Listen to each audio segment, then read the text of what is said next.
Assalamualaikum warahmatullahi wabarakatuh. Jumpa lagi bersama Pak D. Bagaimana kabarnya anak-anak cerdas? Semoga dalam keadaan sehat walafiat, ada dalam lindungan Allah Subhanahu wa taala. Pada kesempatan ini Pak D akan berbagi informasi tentang materi kelas 6 semester 2, tema 7 kepemimpinan, subtema 1 pemimpin di sekitarku. Pembelajaran 4. Sebelum pembelajaran dimulai, Pak De meminta anak-anak untuk berdoa dahulu. Setelah berdoa, silahkan menyanyikan lagu kebangsaan Indonesia Raya. Link lagu telah Pak De siapkan di deskripsi di bawah video ini. Tinggal klik saja oleh anak-anak. Dan Pak De tetap senantiasa berpesan supaya menggunakan masker apabila berpergian keluar rumah, mencuci tangan menggunakan air yang mengalir dan sabun, menghindari kerumunan dan tetap menjaga jarak. Disiplin terus melaksanakan protokol kesehatan. Silakan anak-anak simak dan pelajari video pembelajarannya sampai selesai supaya materi pelajaran dapat dikuasai dengan baik oleh anak-anak, dan Pak diharapkan nanti anak-anak mampu untuk mengidentifikasi nilai-nilai kepemimpinan, menjelaskan nilai-nilai yang terkandung dalam sila kedua Pancasila, menyebutkan contoh penerapan nilai-nilai kemanusiaan dalam kehidupan sehari-hari, menjelaskan peran Indonesia dalam bidang politik di ASEAN, menjelaskan hal-hal pokok dalam teks pidato. Dan sekarang Pak De akan menunjukkan sebuah teks bacaan. Silahkan anak-anak baca. Ini adalah teks bacaan yang berjudul Hebatnya Dokter Kami. Silahkan anak-anak baca dengan cermat, dengan baik. Bagaimana, sudah? Baik. Kalau sudah, Pak De lanjutkan. Silakan anak-anak dibaca. Nanti setelah selesai membaca, ada beberapa pertanyaan yang nantinya kita diskusikan. Sudah selesai anak-anak? Bagus. Kalau sudah selesai, kita lanjutkan untuk membahas pertanyaannya. Pertanyaan pertama, tadi anak-anak sudah membaca teks bacaan tentang kepemimpinan. Sekarang Pak De mau bertanya sama anak-anak, apa yang terjadi apabila para pemimpin tersebut tidak memiliki nilai-nilai kepemimpinan yang baik? Ada yang tahu? Silahkan untuk menjawab. Ya, tempat bekerja atau organisasi tersebut tidak akan berhasil. Jadi kalau seorang pemimpin yang tidak mempunyai nilai-nilai kepemimpinan yang baik, sudah jelas tempat bekerjanya atau organisasi yang dipimpinnya atau kepemerintahan yang dipimpinnya itu tidak akan berhasil. Pertanyaan selanjutnya, kepada siapa saja pemimpin tersebut bertanggung jawab? Apa yang perlu disyukuri oleh seorang pimpinan? Nah, ini pertanyaannya. Jadi kepada siapa pemimpin itu harus bertanggung jawab? Silakan didiskusikan. Ada yang bisa jawab? Ya, bagus. Tanggung jawab seorang pimpinan itu yang pertama kepada Tuhan Yang Maha Esa, kepada pemerintah, kepada anggota masyarakat dan diri sendiri. Termasuk kalau sudah berkeluarga, dengan keluarganya juga dia harus bertanggung jawab. Karena apa yang dilakukan, baik perilaku negatif maupun perilaku positif yang dilakukan oleh seorang pimpinan, itu akan berpengaruh ke keluarganya juga. Nah, sekarang apa yang perlu disyukuri oleh seorang pemimpinan? Jadi kamu kalau umpamanya diberikan kepercayaan oleh teman-teman atau di tempat kerjanya menjadi pemimpinan, apa yang perlu disyukurinya? Caranya yaitu menjalankan amanah dengan sebaik-baiknya, menjalankan kepercayaan sebaik-baiknya. Nah, itu apabila seseorang itu menjalankan amanahnya menjalankan tanggung jawabnya dengan baik. Ya, itu merupakan salah satu contoh pengamalan sila-sila dari butir Pancasila. Nah, pada kesempatan ini Pak De akan membahas khusus yaitu sila kedua, yaitu tentang nilai-nilai yang terkandung dalam sila kedua Pancasila, kemanusiaan yang adil dan beradab. Apa saja butir-butir yang terkandung atau nilai-nilai yang terkandung dalam sila kedua Pancasila? Pertama, mengakui dan memperlakukan manusia sesuai dengan harkat dan martabatnya sebagai makhluk Tuhan yang Maha Esa. Kedua, mengakui kebersamaan derajat, persamaan hak, serta kewajiban setiap manusia tanpa membeda-bedakan suku, keturunan, agama, kepercayaan, jenis kelamin, kedudukan sosial, dan warna kulit. Ketiga, mengembangkan sikap saling mencintai sesama manusia. Keempat, mengembangkan sikap saling tenggang rasa dan tepasalira. Kelima, mengembangkan sikap tidak semena-mena terhadap orang lain. Keenam, menjunjung tinggi nilai-nilai kemanusiaan. Ketujuh, gemar melakukan kegiatan kemanusiaan. Kedelapan, berani membela kebenaran dan keadilan. Kesembilan, mengembangkan sikap saling menghormati dan bekerja sama dengan bangsa lain. Nah, ini adalah nilai-nilai yang terkandung dalam sila kedua Pancasila.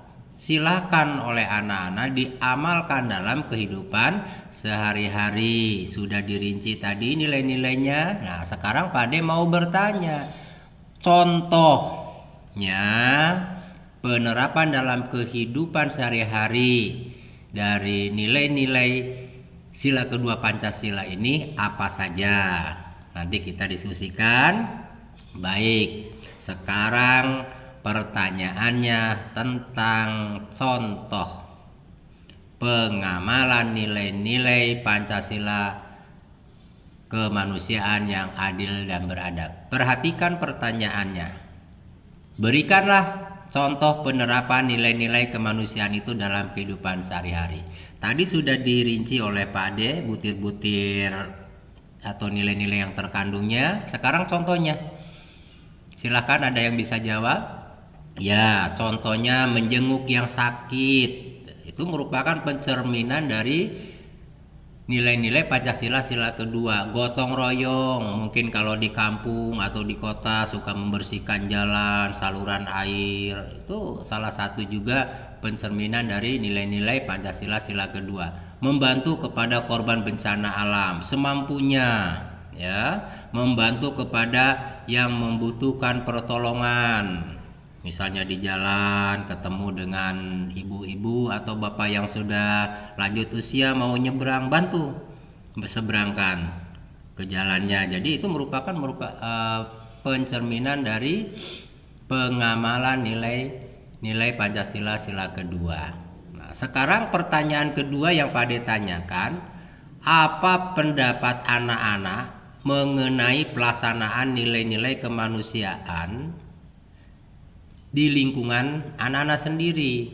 Nah, tadi contoh seperti pertanyaan nomor 1, gotong royong salah satunya. Nah, itu bagaimana kira-kira menurut anak-anak? Apakah berjalan tidak? Atau kegiatan lainnya yang ada di lingkungan anak-anak? Silahkan didiskusikan. Baik, sekarang kita bahas contoh di perkampungan atau di kota suka membangun posis kamling.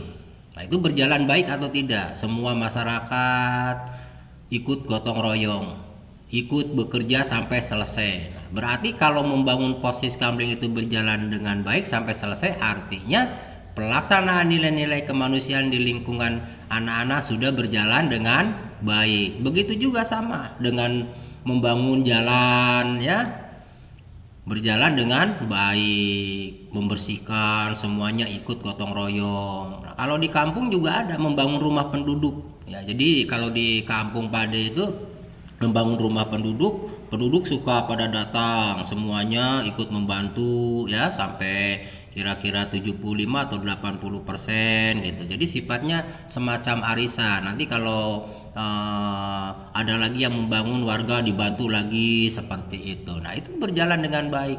Berarti pengamalan nilai-nilai kemanusiaan di lingkungan Pak Ade berjalan dengan baik. Pak Ade rasa di tempat anak-anak juga sama, sudah berjalan dengan baik seperti itu. Baik, nanti kita lanjutkan lagi ke yang lebih luas tentang kerjasama ini, di mana kita ini sebagai negara yang besar, bagaimana hubungannya dengan negara-negara yang lain, ya, terutama di ASEAN dulu, ya, di sekitar wilayah Asia Tenggara. Baik, anak-anak nanti perhatikan penjelasan dari Pak Ade tentang kerjasama Indonesia di kawasan atau di wilayah Asia Tenggara, khususnya di bidang politik. Nah, sekarang Pak Ade tunjukkan tentang teks bacaan sebagai tambahan pengetahuan anak-anak, peran Indonesia dalam bidang politik khususnya di wilayah ASEAN atau di Asia Tenggara. Silakan anak-anak baca dengan cermat, karena setelah anak-anak membaca juga ada sesuatu pertanyaan yang harus didiskusikan secara bersama-sama. Baik, silahkan anak-anak baca teks tentang posisi dan peran Indonesia dalam kerjasama di bidang politik dalam lingkup ASEAN atau di Asia Tenggara. Silahkan dibaca dengan cermat. Pada lanjutkan ke halaman berikutnya. Kemudian ke halaman terakhir, silakan anak-anak baca. Ini adalah posisi dan peran Indonesia dalam kerjasama di bidang politik di lingkup Asia Tenggara atau ASEAN. Sekarang anak-anak sudah membaca tambahan pengetahuan tentang peran Indonesia dalam bidang politik di ASEAN. Sekarang Pak Ade mau bertanya ke anak-anak, apa saja perannya? Ada yang tahu? Ya, salah satunya adalah KTT 1 ASEAN di Bali pada tanggal 23-24 Februari 1976. Ya, di Bali pelaksanaannya. Ini merupakan KTT. Ya, KTT ini kepanjangannya Konferensi Tingkat Tinggi. Nah, ini KTT yang pertama yang diadakan negara-negara anggota ASEAN, ya, dilaksanakan di Bali. Sekarang peran Indonesia apa dalam KTT ini? Hasilnya apa? Ada yang tahu? Bagus. Pertama, peran Indonesia menjadi penyelenggara KTT ASEAN. Yang kedua, Indonesia juga dijadikan pusat sekretariat ASEAN, ya, di Jakarta. Kemudian menjadi sekretaris jenderal ASEAN. Masih ada lagi peran Indonesia dalam bidang politik khususnya di ASEAN? Ya, kerjasama antar parlemen di ASEAN, ASEAN Interparliamentary Organization atau yang disingkat AIPO. Nah, AIPO ini adalah badan yang didirikan untuk meningkatkan kerjasama antar parlemen negara-negara ASEAN. Nah, sekarang peran Indonesia apa? Nah, silahkan. Peran Indonesia yang sudah dilakukan mengusulkan pembentukan kerjasama antar parlemen tahun 1974. Indonesia bersama Thailand, Filipina, Singapura, dan Malaysia resmi mendirikan kerjasama antar parlemen tahun 1977. Berarti AIPO ini berdirinya pada tahun 1977. Masih ada lagi yang anak-anak ketahui? Ya, ini diantaranya pertemuan ke-44 Menteri Luar Negeri ASEAN pada tanggal 19 Juli 2011.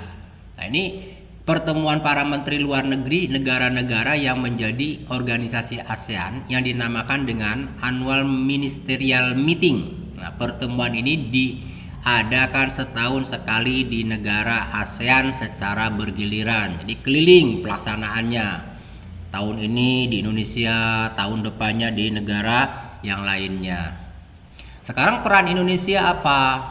Nah, peran Indonesia yaitu sebagai negara penyelenggara. Bagaimana anak-anak? Apakah sudah bisa dipahami? Bagus. Nah, sekarang anak-anak pada pembelajaran 2 ataupun 1, Pade sama anak-anak sudah membahas tentang mengidentifikasi hal-hal pokok dalam teks pidato atau isi teks pidato. Nah, juga anak-anak silahkan pada pembelajaran 1, 2, dan 3 anak-anak sudah melihat atau membaca teks pidatonya. Nah, tugas dari Pade begini. Anak-anak ambil satu teks itu, teks pidato tersebut, kemudian anak-anak tulis hal-hal pokok yang ada dalam teks pidato tersebut. Silakan ditulis dengan baik dan gunakan kosakata dalam bentuk baku, jadi menulisnya yang baik. Nah, silakan terserah anak-anak. Apakah mau memilih teks pidato yang ada di pembelajaran 1 atau pembelajaran 2 atau pembelajaran 3, silahkan terserah anak-anak. Nah, mungkin itu saja tugas dari Pade, dan materi yang Pade sampaikan juga cukup sampai di sini dulu. Semoga anak-anak bisa memahami materi dengan baik. Sampai jumpa di video materi tema 7. Subtema 1 pembelajaran 5, dan jangan lupa klik subscribe supaya Pade tetap semangat terus berbagi informasi materi pelajarannya. Dan silahkan juga anak-anak, bapak ibu guru, wali siswa memberikan saran dan masukan untuk perbaikan video pembelajaran ke depan. Pade ucapan terima kasih. Anak-anak sudah mempelajari dengan baik video pembelajarannya, dan Pade berdoa semoga anak-anak menguasainya dengan baik. Pade tutup. Wassalamualaikum warahmatullahi wabarakatuh.